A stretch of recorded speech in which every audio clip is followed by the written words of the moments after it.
لال مسجد اور جامعہ حفظہ کے سانحے پر قوم ابھی تک اداس ہے. 6 جولائی کو آپ باہر آئی ہیں. جی جمعے والے دن یعنی آپریشن 3 کو شروع، آپ 6 تک اندر جی، تھی. 3 دن تو میں پھر آپ اندر- باہر کیوں آئیں؟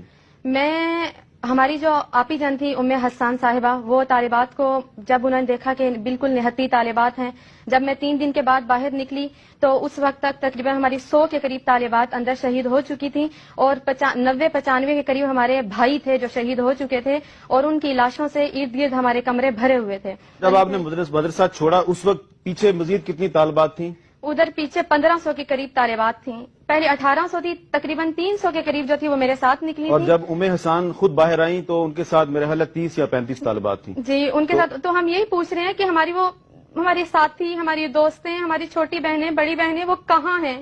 جب میں مدرسے سے باہر نکلی تو اس وقت مدرسے کے اندر ہماری 100 بہنوں کی لاشیں تھیں. آج ان کی والدین پیرنٹس ہم سے